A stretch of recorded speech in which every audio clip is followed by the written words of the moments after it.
भगवान की जय। प्यारे कृष्ण कन्हैया लाल की जय।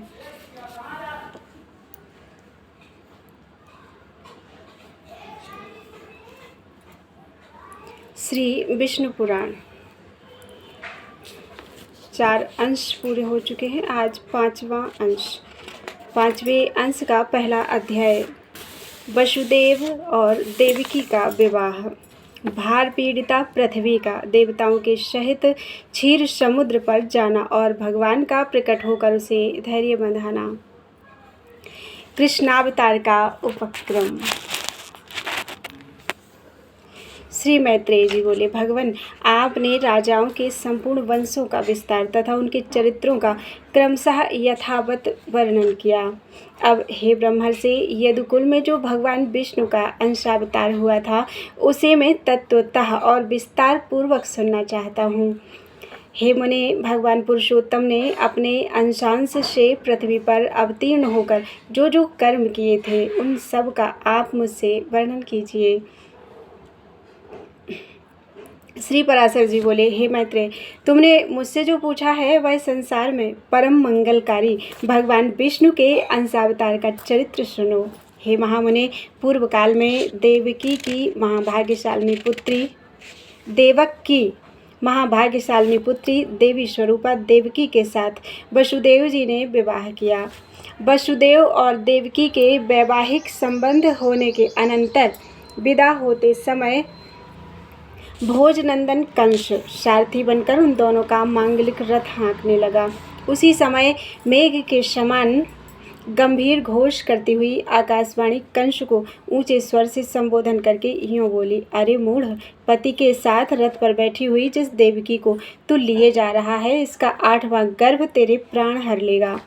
श्री पराशर जी बोले, यह सुनते ही महाबली कंस म्यान से खड्ग निकालकर देवकी को मारने के लिए तैयार हो गया। तब वसुदेव जी यूँ कहने लगे, हे महाभाग, हे अनघ, आप देवकी का वध ना करें। मैं इसके गर्भ से उत्पन्न हुए सभी बालक आपको सौंप दूंगा। श्री पराशर जी बोले, हे द्विजोत्तम, तब सत्य के गौरव से कंस ने वसुदेव जी से बहुत अच्छा कहकर देवी का वध नहीं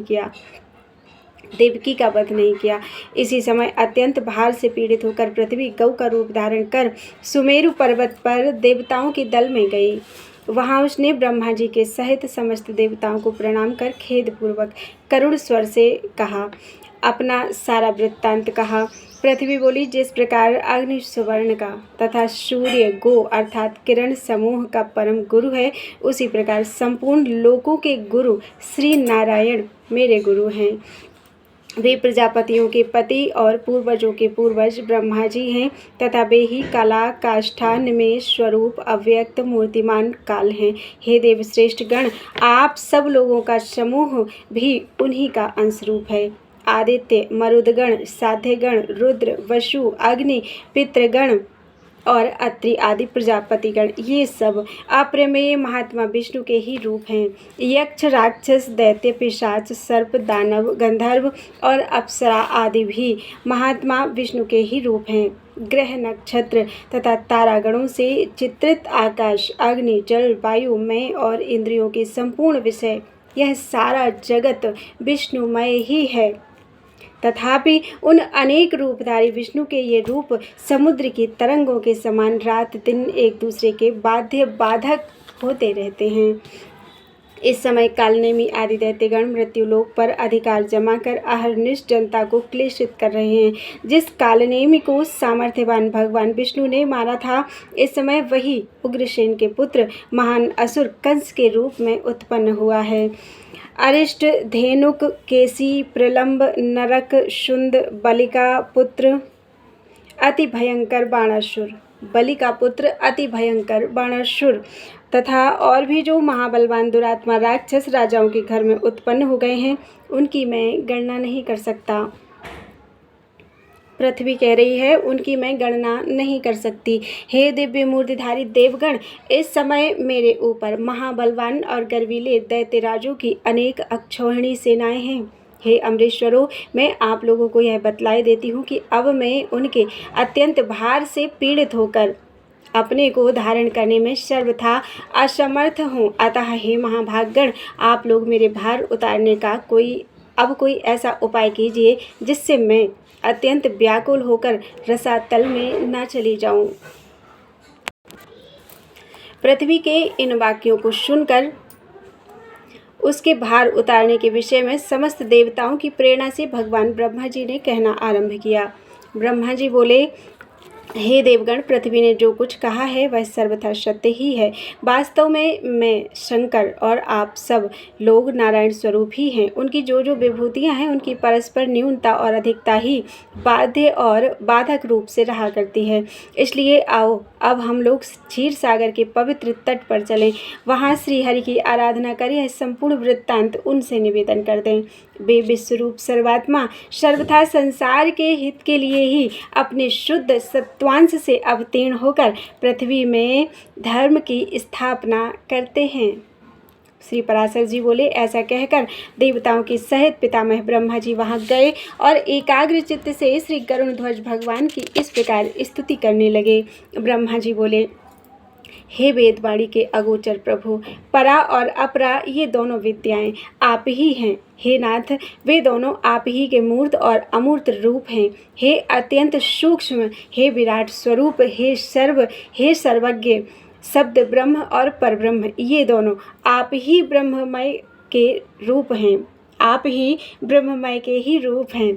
आप ही ऋग्वेद, यजुर्वेद और सामवेद और अथर्ववेद हैं तथा आप ही शिक्षा, कल्प, निरुक्त, छंद और ज्योतिष शास्त्र हैं। हे प्रभो, हे अधोक्षज, इतिहास, पुराण, व्याकरण, मीमांसा, न्याय और धर्मशास्त्र, ये सब भी आप ही हैं। हे आदिपते, जीवात्मा, परमात्मा, स्थूल सूक्ष्म देह तथा उनका कारण अव्यक्त, इन सब के विचार से युक्त जो अंतरात्मा परमात्मा के स्वरूप का बोधक अर्थात तत्त्वमसि वाक्य है, वह भी आपसे भिन्न नहीं है। आप अव्यक्त, अनिर्वाच्य, अचिंत्य, नाम वर्ण से रहित, हाथ पांव तथा रूप से हीन, शुद्ध, सनातन, पर से भी पर। आप कर्णहीन होकर भी सुनते हैं, नेत्रहीन होकर भी देखते हैं, एक होकर भी अनेक रूपों में प्रकट होते हैं, हस्त पादादि से रहित भी बड़े वेगशाली और ग्रहण करने वाले हैं तथा सबके अवेद्य होकर भी सबको जानने वाले हैं। हे परमात्मन, जिस धीर पुरुष की बुद्धि आपके श्रेष्ठतम रूप से पृथक और कुछ भी नहीं देखती, आपके अणु से भी अणु और दृश्य स्वरूप को देखने वाले उस पुरुष की आत्यंतिक अज्ञान निवृत्ति हो जाती है। आप विश्व के केंद्र और त्रिभुवन के रक्षक हैं। संपूर्ण भूत आप ही में स्थित हैं तथा जो कुछ भूत, भविष्य और अणु से भी अणु है, वह सब आप प्रकृति से परे एकमात्र परम पुरुष ही है। आप ही 4 प्रकार की अग्नि होकर संसार को तेज और विभूति दान करते हैं। हे अनंत मूर्ते, आपके नेत्र सब ओर हैं। हे धाता, आप ही त्रिविक्रमावतार में तीनों लोकों में अपने 3 पग रखते हैं। हे ईश, जिस प्रकार एक ही अविकारी अग्नि विकृत होकर नाना प्रकार से प्रज्वलित होता है, उसी प्रकार सर्वगत रूप एक आप ही अनंत रूप धारण कर लेते हैं। एकमात्र जो श्रेष्ठ परम पद है वह आप ही हैं। ज्ञानी पुरुष ज्ञान दृष्टि से देखे जाने योग्य आपको ही देखा करते हैं। हे परमात्मन, भूत, भविष्यत और जो कुछ स्वरूप है वह आपसे अतिरिक्त और कुछ भी नहीं है। आप व्यक्त और अव्यक्त स्वरूप हैं, समष्टि और व्यष्टि रूप हैं तथा आप ही सर्वज्ञ, सर्वसाक्षी, सर्वशक्तिमान एवं संपूर्ण ज्ञान, बल और ऐश्वर्य से युक्त हैं। आप ह्रास और बुद्धि से रहित हैं। आप ह्रास और वृद्धि से रहित हैं, स्वाधीन, अनादि और जितेंद्रिय हैं तथा आपके अंदर श्रम, तंद्रा, भय, क्रोध और काम आदि नहीं हैं। आप अनिंद्य, अप्राप्य, निराधार और अव्याहत गति हैं। आप सबके स्वामी, अन्य ब्रह्मादि के आश्रय तथा सूर्यादि तेजों के तेज एवं अविनाशी हैं। आप समस्त आवरण शून्य हैं, असहायों के पालक और संपूर्ण महाविभूतियों के आधार हैं। हे पुरुषोत्तम, आपको नमस्कार है। आप किसी कारण अकारण अथवा कारणाकारण से शरीर ग्रहण नहीं करते, बल्कि केवल धर्म रक्षा के लिए ही करते हैं। श्री पराशर जी बोले, इस प्रकार स्तुति सुनकर भगवान अज अपना विश्व रूप प्रकट करते हुए ब्रह्मा जी से प्रसन्न चित्त से कहने लगे। श्री भगवान बोले, हे ब्रह्मन, देवताओं के सहित तुमको मुझसे जिस वस्तु की इच्छा हो वह सब कहो और उसे सिद्ध हुआ ही समझो। श्री पराशर जी बोले, तब श्रीहरि के उस दिव्य विश्व रूप को देखकर समस्त देवताओं के भय से विनीत हो जाने पर ब्रह्मा जी पुनः स्तुति करने लगे। ब्रह्मा जी बोले, हे सहस्रबाहु, हे अनंत मुख एवं चरण वाले, आपको हजारों बार नमस्कार हो। हे जगत की उत्पत्ति, स्थिति और विनाश करने वाले, हे अप्रमेय, आपको बारंबार नमस्कार हो। हे भगवान, आप सूक्ष्म से भी सूक्ष्म, गुरु से भी गुरु और अति बृहद प्रमाण हैं तथा प्रधान अर्थात प्रकृति, महातत्व और अहंकार आदि में प्रधानभूत मूल पुरुष से भी परे हैं। भगवान, आप हम पर प्रसन्न होइए। हे देव, इस पृथ्वी के पर्वत रूपी मूलबंध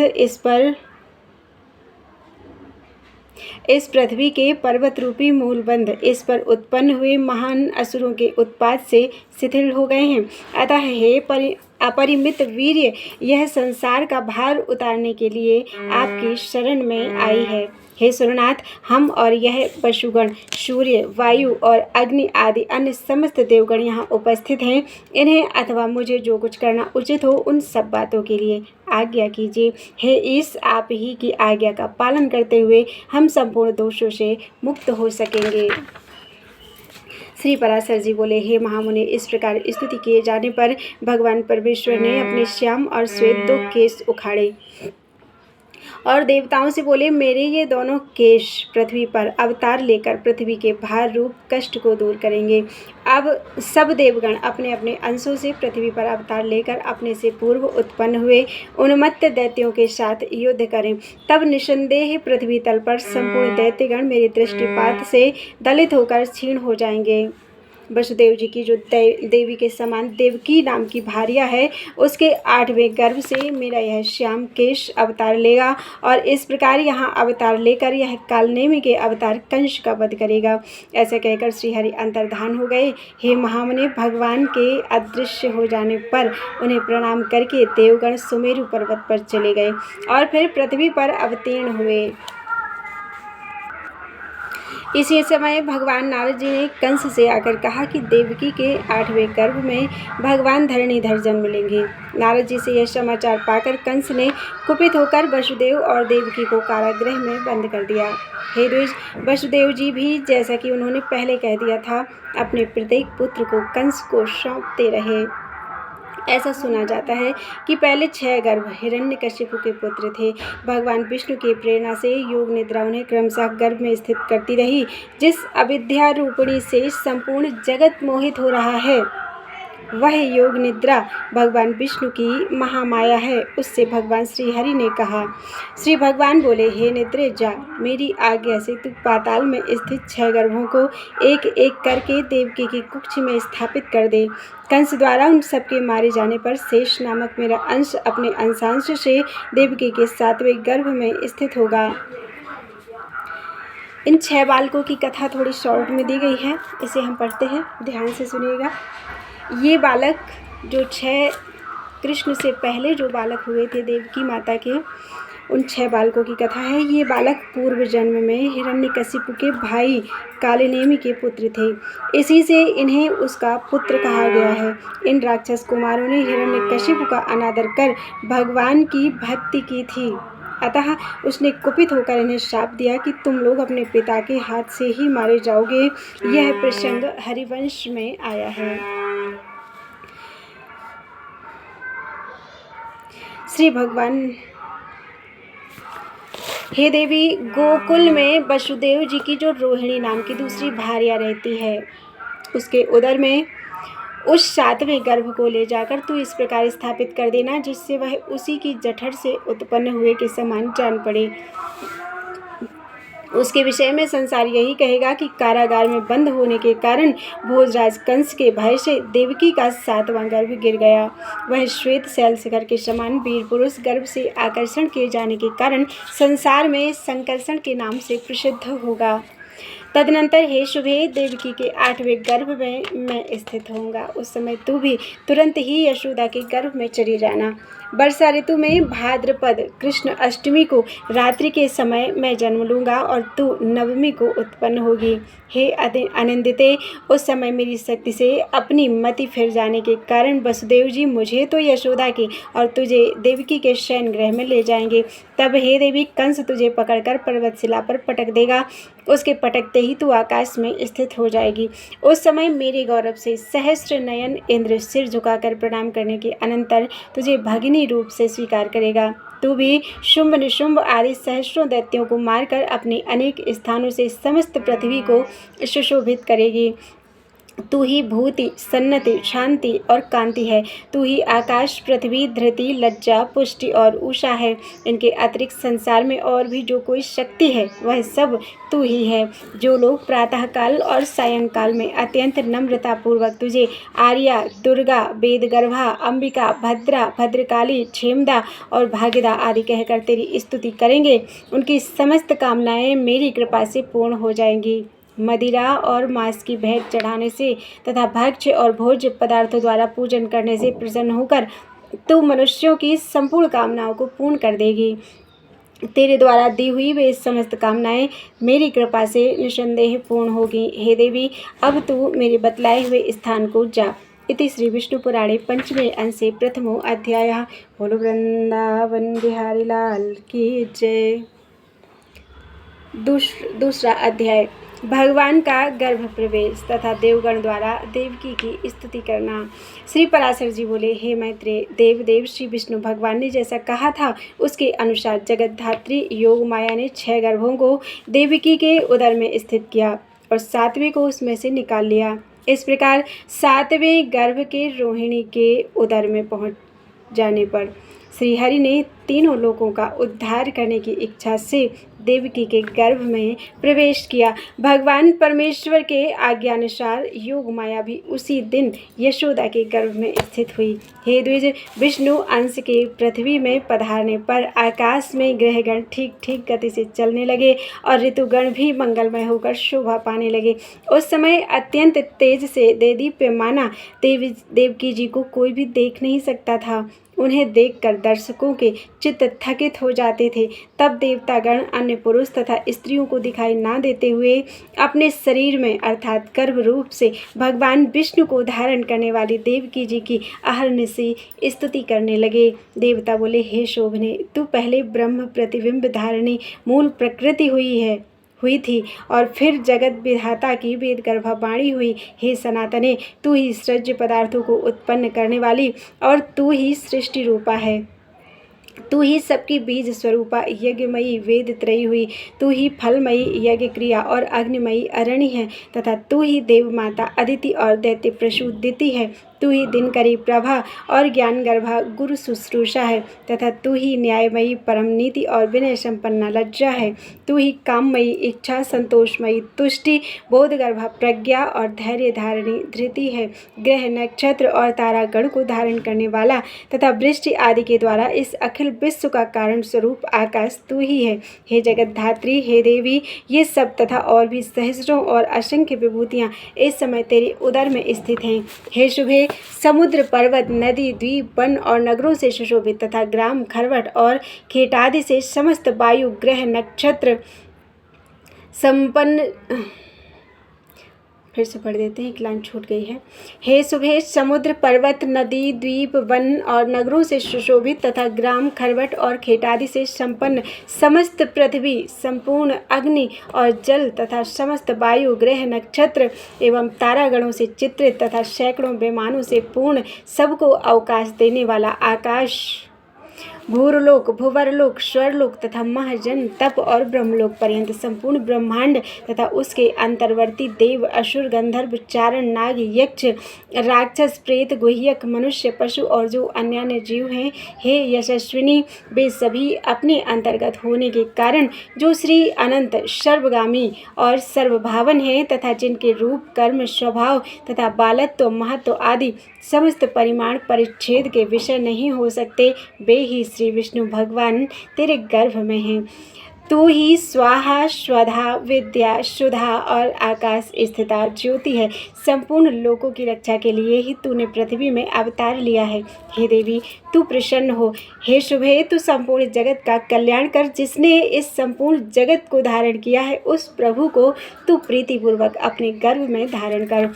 इति श्री विष्णु पुराणे पंचमे अंशे द्वितीयो अध्याय। बोलो वृंदावन बिहारी लाल की जय। तीसरा अध्याय भगवान का आविर्भाव तथा योग माया द्वारा कंस की वंचना। श्री पराशर जी बोले, हे मैत्रेय, देवताओं से इस प्रकार स्तुति की जाती हुई देवकी जी ने संसार की रक्षा के कारण भगवान पुंडरीकाक्ष को गर्भ में धारण किया। तदनंतर संपूर्ण संसार रूप कमल को विकसित करने के लिए देवकी रूप पूर्व संध्या में महात्मा अच्युत रूप सूर्यदेव का आविर्भाव हुआ। चंद्रमा की चांदनी के समान भगवान का जन्मदिन संपूर्ण जगत को आह्लादित करने वाला हुआ और उस दिन सभी दिशाएं अत्यंत निर्मल हो गईं। श्री जनार्दन के जन्म लेने पर संत जनों को परम संतोष हुआ। प्रचंड वायु शांत हो गया तथा नदियां अत्यंत स्वच्छ हो गईं। समुद्रगण अपने घोष से मनोहर बाजे बजाने लगे, गंधर्वराज गान करने लगे और अप्सराएं नाचने लगी। श्री जनार्दन के प्रकट होने पर आकाशगामी देवगण पृथ्वी पर पुष्प बरसाने लगे तथा शांत हुए यज्ञाग्नि फिर से प्रज्वलित हो गए। हे द्विज, अर्धरात्रि के समय सर्वाधार भगवान जनार्दन के आविर्भूत होने पर पुष्प वर्षा करते हुए मेघगण मंद मंद गर्जना करने लगे। उन्हें खिले हुए कमल दल की आभा वाले चतुर्भुज और वक्ष स्थल में श्रीवत्स चिन्ह सहित उत्पन्न हुए देख आनक दुंदुभी वसुदेव जी स्तुति करने लगे। हे द्विजोत्तम महामति वसुदेव जी ने प्रसादयुक्त वचनों से भगवान की स्तुति कर कंस से भयभीत रहने के कारण इस प्रकार निवेदन किया।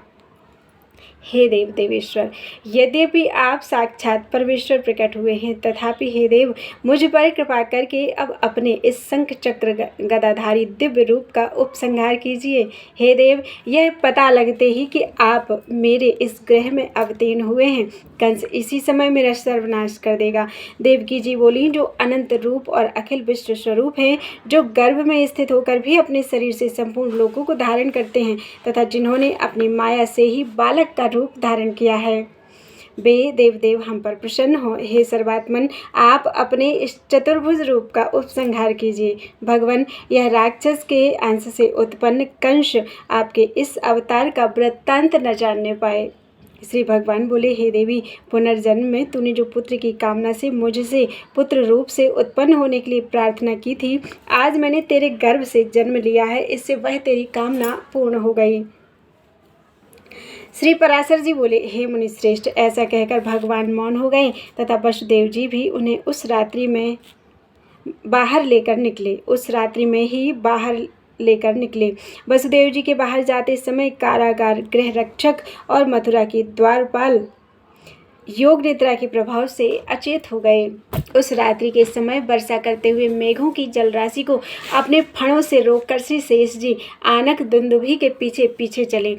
भगवान विष्णु को ले जाते हुए वसुदेव जी नाना प्रकार के सैकड़ों भंवरों से भरी हुई अत्यंत गंभीर यमुना जी को घुटनों तक रखकर ही पार कर गए। उन्होंने वहां यमुना जी के तट पर ही कंस को कर देने के लिए आए हुए नंद आदि वृद्ध गोपों को भी देखा। हे मैत्रेय, इसी समय योग निद्रा के प्रभाव से सब मनुष्यों के मोहित हो जाने पर मोहित हुई यशोदा ने भी उसी कन्या को जन्म दिया।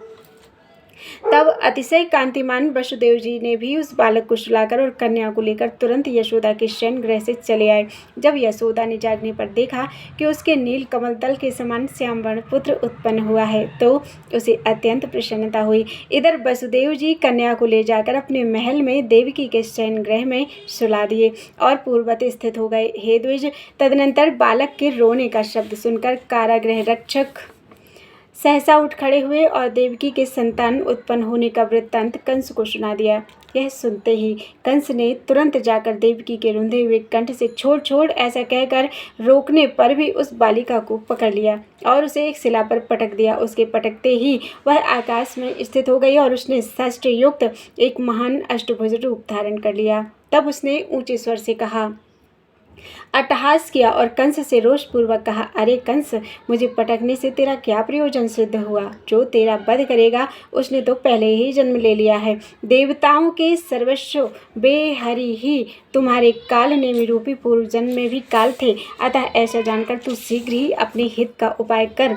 ऐसा कहकर वह दिव्य माला और चंदन आदि से विभूषिता तथा सिद्धगण द्वारा स्तुति की जाती हुई देवी भोजराज कंस के देखते देखते आकाश मार्ग से चली गई। इति श्री विष्णु पुराणे पंचमे अंशे तृतीयो अध्यायः। बोलो वृंदावन बिहारी लाल की जय। जय श्री कृष्ण, जय श्री कृष्ण।